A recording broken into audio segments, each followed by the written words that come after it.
Hello and welcome to Different Life. Welcome back, baby. How do you like that voice? That's my That was like commentator sultry. voice. Yeah. Yeah. Hello. Welcome to Different Life. So Peter, Yes. a few episodes back, Mm. finally got you onto Audible. No, you did it. Yeah, Remember? Well, you were a few weeks in and you hadn't done that was such a anything. barrier. Okay. Meanwhile, I was tracking my calories like a sucker for You and Gianna weeks. got way ahead of it. Yeah, and for so sure. I was doing good. You had done nothing. So, Gianna was doing laundry. You were tracking your fat. so I believe live on the show, if I remember correctly, like you were like put it on and then you downloaded a book. Have you? I had to make it happen. Yeah. So have you actually started reading said book? Yeah. So you gave me a list of I think 10 or 15. Yeah, I think there's more. I've added a couple since. Perfect. Yeah. Great. And I just went down the list and I just want the first thing that jumped out at me, because again, my goal with this was just to get going. Yeah. I didn't really care which one it was. Yeah. So I just picked Die with Zero. Right. It's a great example of marketing also. What's that? I mean, it got your attention. I was zero. Yeah, that's true, right? You know what I mean? Like, this good job by that guy. I wasn't trying to analyze it. Right. I was just like, what's the thing that jumps out? Yeah. Okay, Die with Zero. Yeah. Press play. I've been consistently listening to it during my morning routine. I give myself an hour to get to work. Yeah. Intentionally, because I want to just chill. And so that gets an easy time for me to just listen to Not it. in the car. You're not in the car for an hour. This is your morning routine of making breakfast. I wake up, I do the breakfast, I sit around, whatever. Right. Yeah. So I just try and relax before I get to work. Yeah. I've been listening to it. I'm probably 3 hours in. What are your thoughts? So I loved that book. Mhm. Loved it. Yeah. It actually changed the way I thought about money. When did you listen to it? This is remember we talked recently about how my views on money changed recently.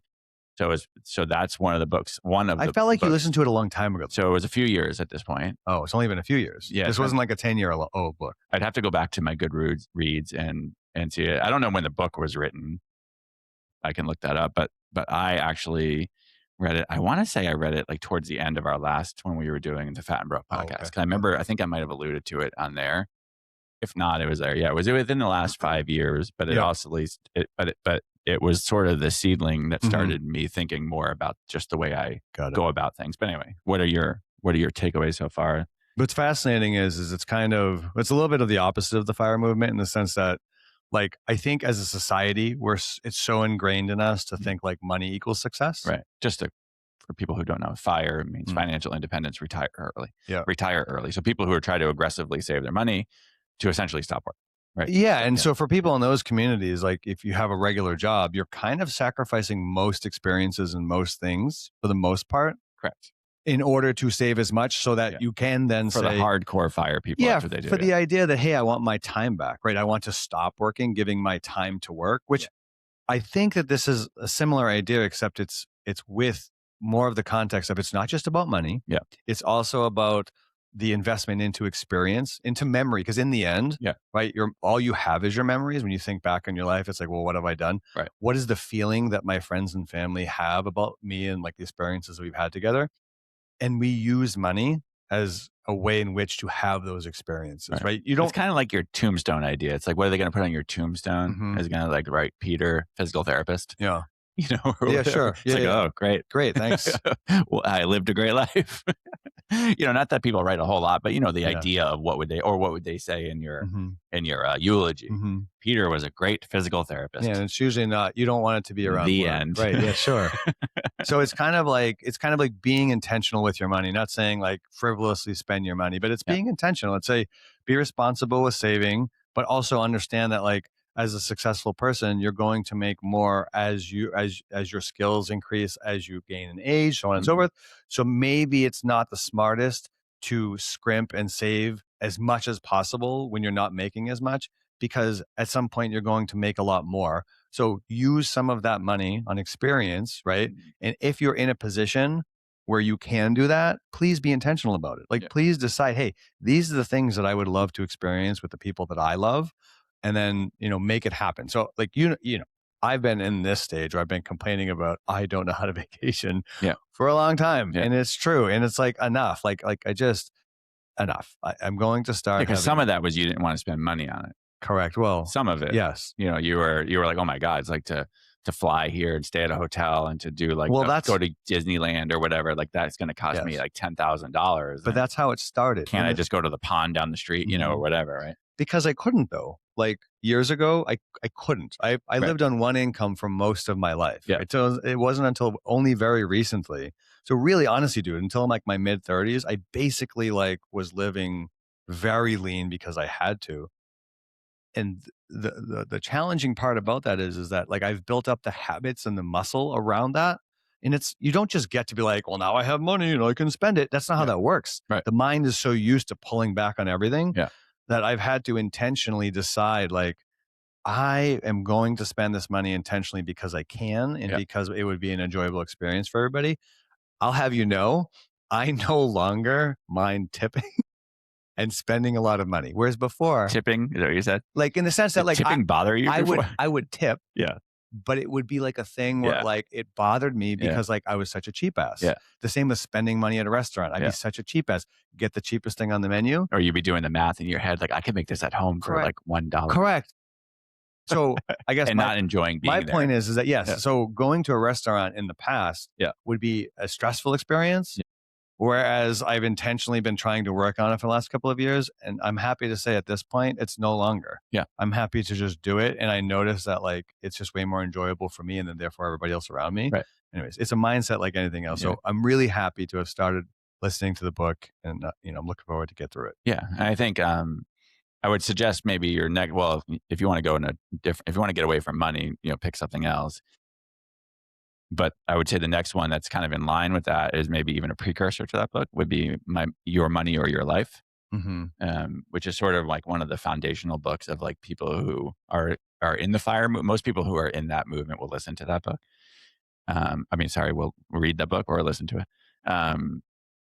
But it's funny because it's interesting. I just say it's a little different take on than Die with Zero, but a lot of similar like foundational pieces. But I think you also really enjoyed that one, and I think people who are listening to this would really enjoy that one too. Maybe that can be the second one, like to build on it. Yeah, if you want to do that, if you want to get away from just sort of the idea of like finances for a little bit, go with one of the other ones I gave you. Yeah. And then come to this one like second, just to give yourself some variety. Or if you want to just kind of keep leaning into this, I would go with Your Money or Your Life. I think that's a great one. So, cool. Well, good. I'm glad you're reading. Yeah. And well, thank you for holding me accountable to that. And just to reiterate, reading doesn't have to be physically picking up a book and turning the pages. Yeah. Right. Listening to it is fine. It's why they make these things. It's just gathering knowledge. Sometimes people have this real barrier around like, well, you're listening to it. That's not reading it. Yeah, it is. Like, calm down, everybody. In the end, like, it's still getting into your head. You're still absorbing the information. Yes. Yeah. And some people do that better. Like some people can hear and absorb information better. I do. Right. Reading for me is laborious because it takes longer for me to process, whereas hearing, it's not so bad. Right. And there's also the barrier of going to get a book. Yeah. And then not doing anything. And whatever, whereas you can just press the button on Audible. Like for me, I love to hold a book. Like I love it. I love the paper. I love the smell of the book. I'm like weird like that. Like I love going to a library. I love all that. Maybe not weird. There's probably a lot of people like me. So for me, I want to actually read it, but for you, that was a barrier. Yeah. So let's get rid of the barrier and then accomplish the thing that you wanted to do, and you're doing that. I agree. Okay, I'm going to read you a quote. Okay. And give you a quick sort of modern interpretation of the quote, and then ask you what you think it means. Okay. So the quote is from 1895, and I believe it's from a poem called If, and it's from Rudyard, which I always have trouble saying his name. Rudyard. Yeah. Kipling, which is a famous writer, poet. Okay. I'm sure you knew that. It's You come out with crazy words all the time, but yet you I don't know authors at all. Just imagine once you've read for like a couple of years, all the words you're going to know. It's going to be insane. It's going to be amazing. It's going to be like pedantic. All right. So the quote from Rudyard is, "If you can meet with triumph and disaster and treat those two imposters just the same." And then a modern interpretation of that, and I'm not sure who said this. There is somebody who said it. I didn't take a note of it, but that winning and losing are imposters, or winning and losing are liars. Okay, they are not reliable indicators of truth. Okay, so we haven't talked about this at all in the past. What is your interpretation of that quote? I actually like his a little bit better. If you can meet winning and the imposters of winning and losing, the same. Just the same. So if you can meet with triumph and disaster, which is winning and losing, if you can meet with winning and losing and treat those two imposters just the same. I think so often when we win, we get excited and there's a lot of euphoria around that, and we can think maybe highly of what we have done. When we lose, it's the exact opposite. You're devastated. It can really affect your mood. and then therefore can maybe affect your behavior. I guess the way that I would interpret that is winning and losing, in my opinion, is just learning, and it's just a function of the process. And so don't take winning and losing personally. Look at it as learning experience. Yeah. I don't care what people say about you. You're a pretty smart fella. Thanks, buddy. Yeah. Is that reasonable? So that's the core idea. So winning and losing are outcomes, not truth tellers. Like they're just an outcome, right? Yeah. So you can win with a bad process and you can lose with a great process. Yeah, totally. Right. And outcomes are generally like noisy, whereas the process is honest. I believe that fully. Right. Yeah. And so I know for the kids that I coach, they're young teenagers, high school age kids. This is very hard to, understand. I actually had this conversation yesterday with a kid who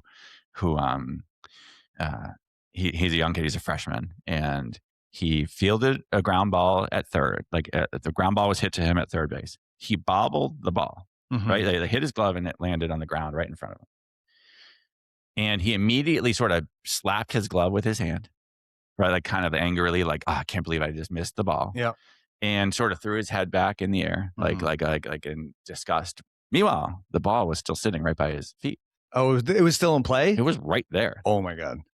And I was like, hey, you still had an opportunity to make a play, right? Like you gave up on the play because you bobbled it. Yeah.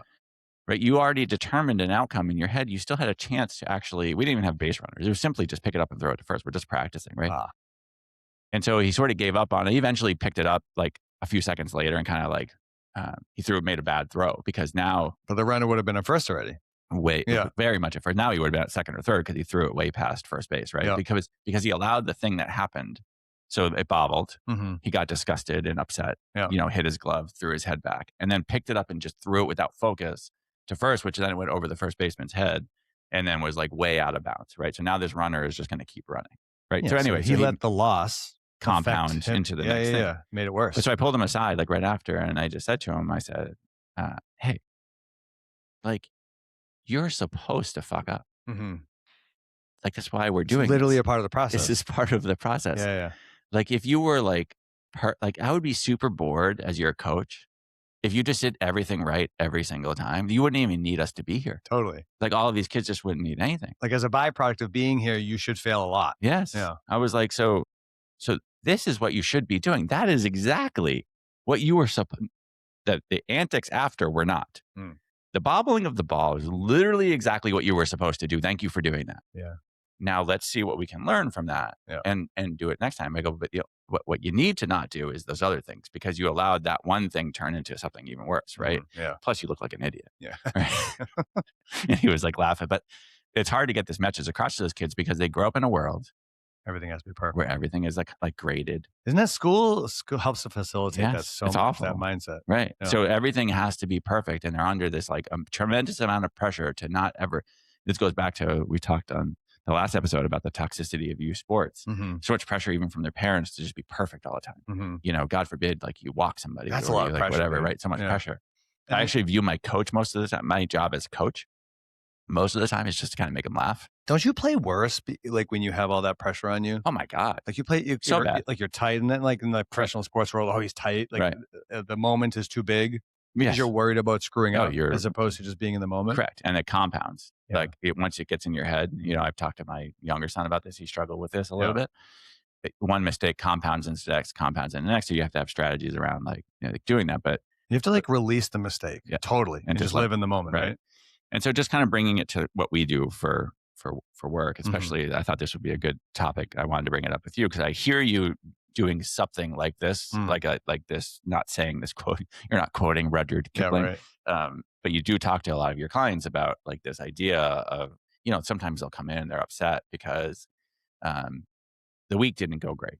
They didn't have a perfect like weight loss week, or they ate some things maybe they, we agreed that they shouldn't, so on and so forth. And of course, they take it so personally. They think I'm going to be upset because like they failed. And it's literally learning. Like failure is learning. Great. You should have had that experience so that you can then intentionally, okay, great. What am I going to do the next time this comes up? How am I going to strategize? Right. Or the opposite. Someone like me comes in and says, hey, like I went out and had pizza and beer with Gianna and we both lost 2 pounds. And you're like, That's not how that works. Like, hey, asshole. And like, whatever, right? Yeah. And like, you get all like, you're in the corner and you're like stewing, like this asshole is like, Yeah. figuring out, but it's the same thing, right? It's this idea of resulting, right? So clearly the process of eating pizza and drinking beer is not a long-term solution for like maintaining a healthy weight. Did you lose weight that morning? I did. You did. It was great. But congratulations, you cheated the system. Correct. You lost some water. But over the course of time, that's probably not that's going to make you gain weight. So I'm letting the result of the 2-pound weight loss in one evening tell me that the process was okay. Correct. And it's a lie. When it's clearly a lie. And vice versa. You can do everything. So in my case, I did everything wrong and had a good result. You could do everything right and have a bad result. It happens all the time, actually. Right, which I think happens with your people all the time. Sometimes I have trouble understanding that. It happens in the first month. So this is the struggle with a lot of our health coaching clients is like, let's say you come in and you're like 50 pounds overweight and you haven't been exercising and you want to change your life around, and you start exercising with resistance training and you start dieting. The scale doesn't move. And in fact, sometimes it goes up because you're now starting to like gain muscle mass, you're retaining water a little bit. Sometimes if you have enough body fat on you, dude, like you even kind of look fatter because you're building muscle and you're pushing everything out. Right. I think that's what I do. That's not true. That explains everything. So what ends my process is so dialed in that I've literally just made my fat look fatter by getting more muscle. No. Yeah. So success. So it's like this, right? So to them, the outward signs is that they're failing. Yeah. They don't. It's so tough for people in the beginning to look at the real long-term process that like I am aware because of all of my experience that this is the way it needs to be.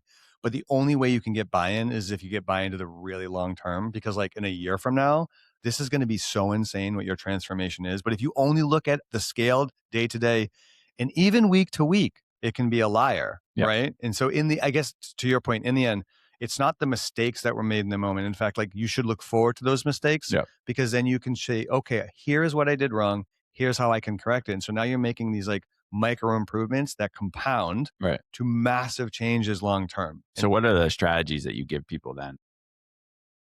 Because it's one thing is it's like words coming out of your mouth, right? And like you have figured this out over 20 years and you're consistent and you do all the things, right? And when you're sitting across from somebody who's really struggling and in their mind failing, they hear you, right? But they're probably in their head thinking like, okay, Mr. Muscle Man, Mr. Perfect. I eat chicken every day. He doesn't get it. He doesn't get it. Totally. So are there other things that do you give them? I don't know. Are there other strategies? Do you use a frame of reference to something else? Like, well, how do you get them to believe you, I guess, or to continue? How do you get them to not want to just quit because the process in their mind, even though because you can see it, you're watching them on like the app and stuff, you can see they're doing everything right. But maybe like the thing that they care about the most, the outcome, the scale, the mirror, whatever is not there yet. Yeah. How do you get them to continue there's a number through of that strategies. stage? Yeah. And it depends upon the stage they're in. In the very beginning, there's so much language about the super long term. Like they have to buy into the super long term because I promise you that they will not get the reinforcement short term. And in fact, like what I often do is I'll use like previous clients and I'll show their weight loss journey and I'll show how the scale daily will go up or down, like plus or minus 2 pounds even sometimes. And so you have these like huge swings in weight loss where like suddenly you're up 2 pounds. But I had an amazing day yesterday. I did everything right. And I got on the scale this morning and I'm up 2 pounds. Like, what the hell, right? That's defeating. But that's a super, super short-term focus. And so I try really hard to get buy-in through showing other people's success and what success looks like and how daily success doesn't, it's not like you can't see it on the scale. But then I also show them the long-term success of where that goes over time. So they have to buy into like, what does the next year look like? They have to buy in, trust the process that I know what I'm doing. And I promise you, this is going to work. We're going to get it right. And then I also have them buy into the process of failure is good. I hold them accountable, meaning like, what did we do right? What did we do wrong? Okay, this is what we did like wrong. This is how I failed, but good. What can we learn from this and how can we improve? And so I can't convince them by telling. I can only convince them by showing. Right. And showing requires a few months. Yeah. And if I can get someone to that second month, they're kind of in. Sure. Because they really start to feel it. They start to see it. They're like, okay, I have a routine. I know what this is doing. But you initially have to first get that buy-in, have people trust the process by showing them success that other people have had and getting them to buy into the idea that the long term is where it's at, is what I find is what helps with success with that. Right. Yeah, I would agree. I think I see the same thing in baseball, but one thing I see a lot in sports too, especially with young kids, and maybe you, and I'm curious to see if you see the same thing, is that they attach like their identity to the outcome. Mm-hmm. So you hear a lot of like, I suck, Mm-hmm. or I'm a loser, or I like a lot of like just attaching it because based off of like whatever the outcome was, versus attaching it to like, okay, well that was like the outcome was bad, but I worked really hard, I did everything right. Yeah. And they don't really identify with that. They just identify with the outcome. Do you see that a lot? Yeah, of course. It's always about the wins and losses. And so for instance, I've been working with Caden for a long time. My son. Yes, your son Caden, who plays hockey. For those who don't know. Yeah. I have a worldwide audience. That's right. They don't all know my children, but yes, my son So Caden, your son is involved in high level hockey. I've been working with him since he's 12. And what I've always tried to stress to him and all of the kids that I work with is the games and the outcomes and long-term success has everything to do with the process, and that the outcome of the game is largely determined by all of the work done between now and the game. Yeah. Right. In the end, and then between now and the whole season, between now and next year, how much are you doing on your end to secure your physical improvements, how much muscle mass you have, how athletic you are, your sports skills, your conditioning, all of those things we have control over. We don't have as much control over the outcome of the game, but the outcome of the game or the performance is always improved by the process and the things that we've done along the way. Mm-hmm.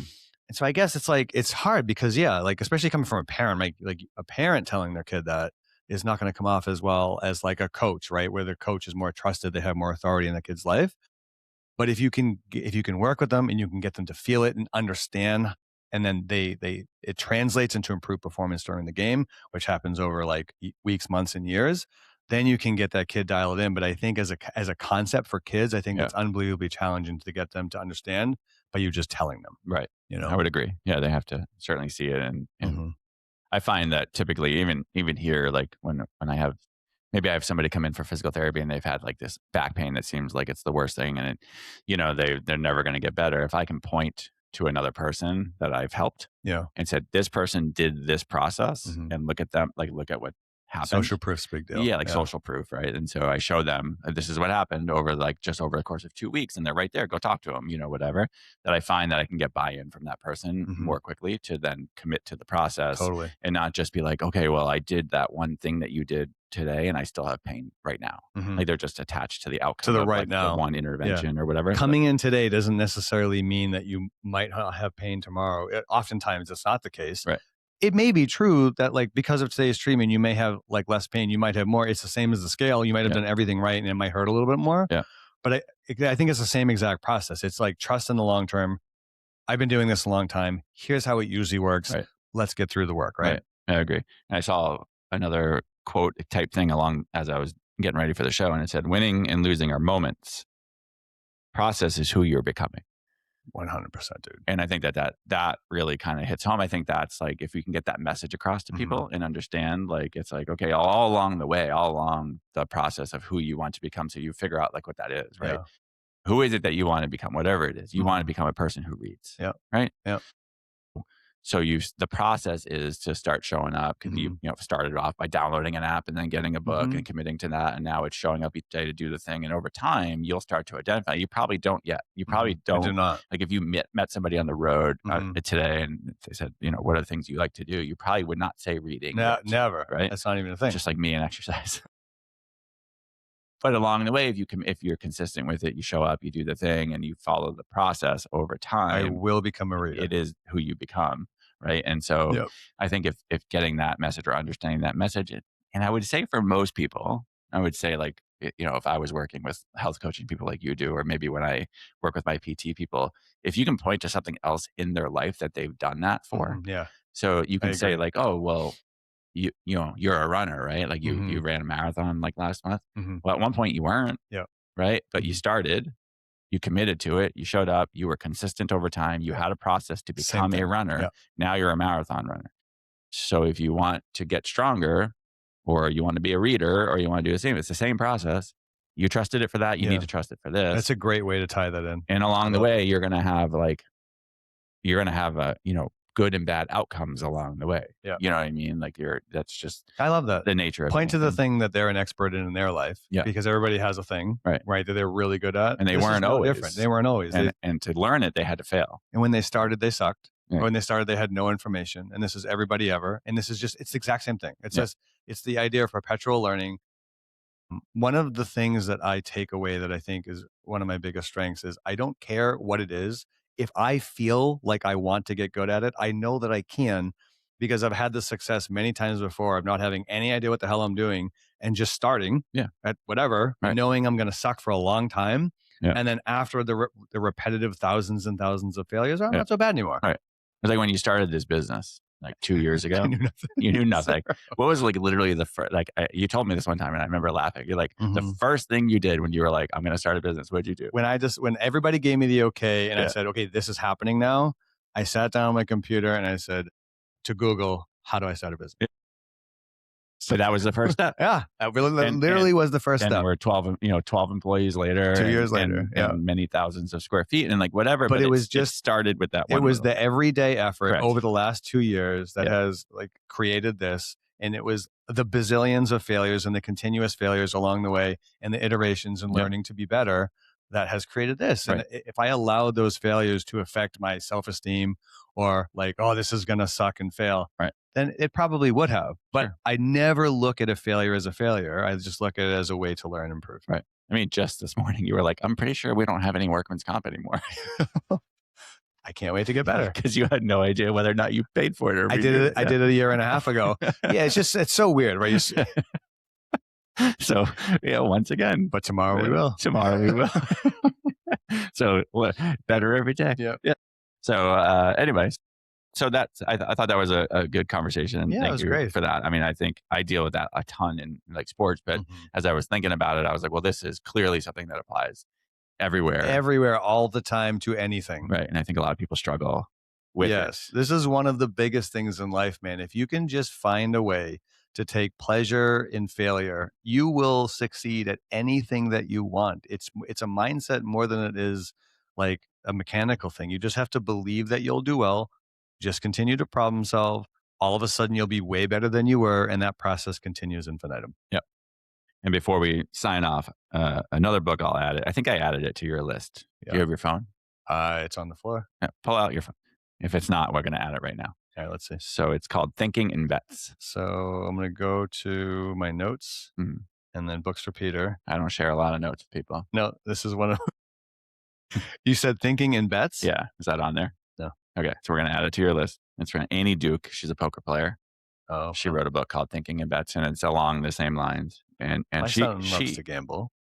Created like she coined a term called resulting inside of this book, which is essentially what we just talked about. It's like attaching the process to the result. And a lot of times, like when I talk to the kids at sports, and to get them to understand this, I use like an extreme example. I always tell them like, hey, if I went to like a bar right now and I got really drunk and I drove home and I made it safely. Right. Is that good or bad? Like, they're like, oh, well, clearly you shouldn't have done that. Like, right. But the outcome was great. I made it home. Nobody got hurt. Like, what's wrong with that? Clearly I can drink and drive. Clearly a horrible process. Right. And I happened to get lucky and whatever. Totally. But I would be, in that case, I'm resulting. I'm attaching like this. If I were to say that was a good process because the outcome was good, like that's resulting. Totally. Right. And so the whole book is about this. Well, that's one portion of the book. Makes it's sense. a really, really good book about how to think about life in terms of bets. But because in poker, there's a lot of times you get lucky. You just get lucky. But your process, your decision making could be totally flawed and you still win, but you shouldn't repeat that decision on the next hand because chances are you're going to lose. You know who that affects tremendously, and then we'll close, is like really, really, really freak outlier athletes. Yeah. Right. Those are often like they never have to do anything to actually be the best in the room. Or they do horrible things. Like Marshawn Lynch, I believe, used to eat an entire bag of giant Skittles before every like practicing game. Did he? Like literally everything you would tell a person not to do. Just because? Well, he loves Skittles.